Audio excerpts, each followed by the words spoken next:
What's up, friends? Welcome back to the cave today. It's a great day because in today's video I'm gonna tell you the fastest and easiest way to make your bow shoot faster. But first, if you're new here, thank you so much for joining me. My name's Kramer. We do all things traditional archery, bow making, trying to make bows out of crazy things, just pushing the limits and taking nothing for granted. So the easiest way to make your bow fast is to put a different string on it. Not all strings are created equal. Let me explain. We've got all these crazy names for bowstrings like 652 Spectra, B55, X99, Dynaflight 97, B50 bowstring, right there.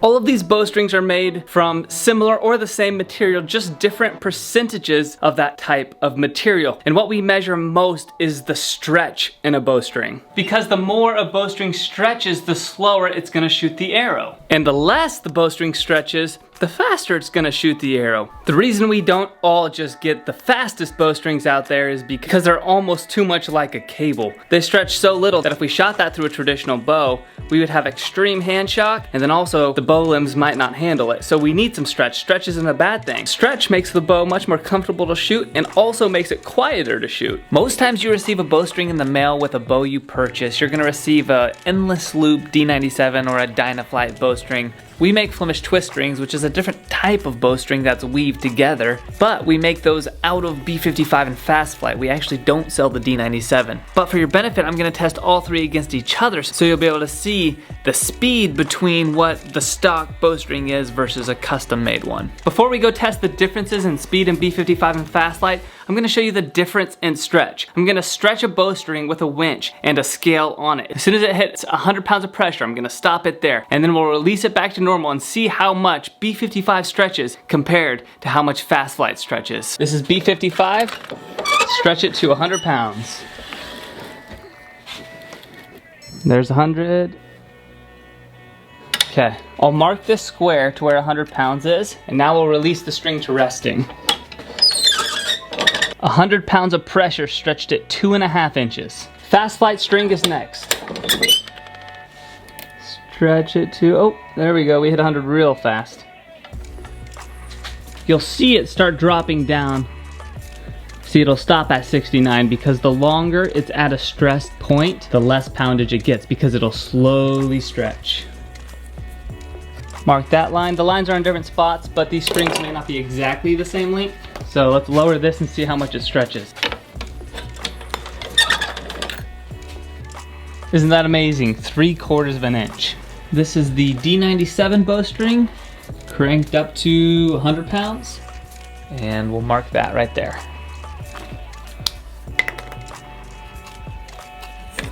Okay. Let the bowstring retreat to resting position, and we'll measure the difference. Measuring down to the D97 mark, it's that middle one right there. Looks like we're 1.5 inches, maybe 1 3/8 inches. As I stretch the bowstring back, there'll be a lot of tension on it, but the longer you hold that tension, the string over time will slowly stretch out. So this is kind of hard to measure, but I just cranked it as fast as I could to 100 pounds, stop at that 100 pounds, mark it right there, and then see how much it retreats. So that's the way I measured this. I know it's not perfect, but I think this is clear enough to see the difference. So the B55 string stretched 2.5 inches back from 100 pounds. The D97 did about 1.5 inches, and the Fast Flight did 3/4 of an inch. So keeping the premise that the less stretch of a bowstring, the faster the shot, then the B55 should be the slowest arrow, the Fast Flight should be the fastest, and the D97 should fall somewhere in between. Let's go test it out and see if this is true. We're gonna do a speed test here. I've got the chronograph and the target set up behind me. First, we're gonna do B55, then we're gonna go to our D97, and then to the Fast Flight string. So if everything goes as we should, the speed should increase each string. Starting off with B55, this is how it performed.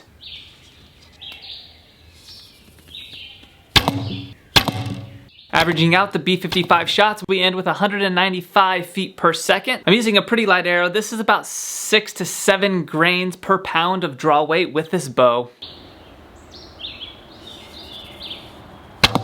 Averaging out D97 bowstring, the average speed is 198.5. Now I did have one oddball out there that seemed quite low, so that's probably closer to 199.5 if you take that one out.